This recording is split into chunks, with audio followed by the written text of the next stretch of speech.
Hey there ladies and gents, Spazzy here, aka Syndromes, and welcome to the first episode of something that might be a new series, or might indeed die on the second episode and have the whole playlist made private. I'm looking at you, Rimworld. So, many of you probably remember that one of my previous videos was on the subject of nostalgia, that I wanted to make a video on the game Unreal Tournament 2004, but it ended up being sprawled out and out of control, mostly because I wanted to explain what games I used to play up until that title came along.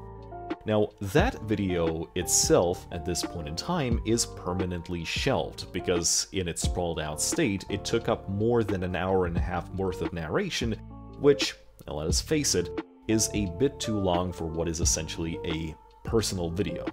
But since some of you were interested to hear what my first video games were, I thought that perhaps a set of much shorter videos dedicated to each game might be a bit more interesting for you to watch. And so, as the first on the list, I bring to you a title called zAngband. Tolkien fans will recognize the name, and it is true that this game has a lot of Lord of the Rings references, but you don't need to know the lore to play it, and obviously due to copyright issues, the game itself makes the references very subtle.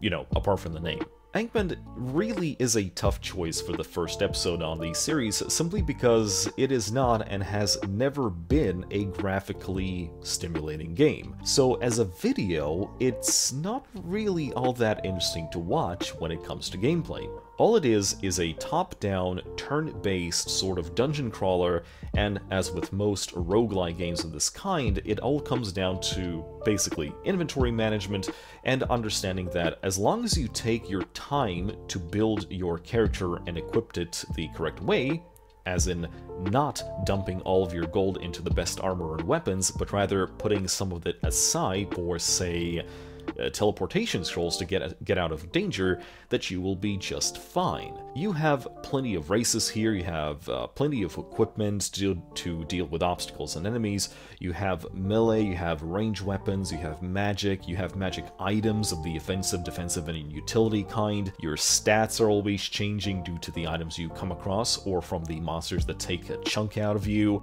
In other words, it's a roguelike. The game is brutal, as you might expect, but it is fair. Whenever your character dies, you know that mechanics-wise, there was a way to prevent it. Now, that being said, I did play zAngband first in 1998, and it is, strictly speaking, the first video game that I played on a personal computer, and to this date, I have yet to actually finish it. Because beating zAngband involves beating an incredibly powerful creature at the dungeon level of 99, after which you have to open a staircase to the dungeon level of 100, where the actual final boss is. But most likely you will perish a lot earlier than that, when you think that you're very powerful enough to venture outside of the city walls and, you know, get mauled by wolves. zAngband is going to be one of the very few games on this list that I, strictly speaking, still play. For all that I go about Unreal Tournament 2004, it's not like I have the damn thing installed on my PC all the time. Just like with many of these games on this list, I play it every once in a while, maybe once a year, again, just for the sake of nostalgia. zAngband, however, is a 7 megabyte folder that's always there on my desktop.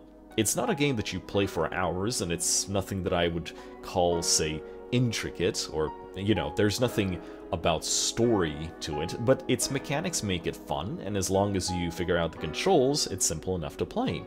Would I suggest you play zAngband in 2020? No, not really. These days, if you wanted to play a game that is, strictly speaking, a rogue, just a modern reiteration of it, then please try the game called Dungeon Crawl Stone Soup. It's a browser game, it's free, and, you know, just Google it. Anyway, this is really it for episode 1 of what I think might be an interesting series to do.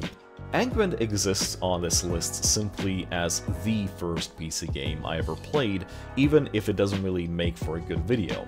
I'm not really able to reenact certain fun moments due to its procedural generation nature, and unlike I can do with, you know, some of the other games on this list. Again, if you want to try something similar to it, you have Dungeon Crawl Stone Soup to tinker with, but for now, this is it. I will create at least 3 videos of this particular series before I judge how interesting they might be to you, so give it a thumbs up if you think you want to see more of these. But until then, this is Spazzy Dragon, aka Syndromes. Fly safe.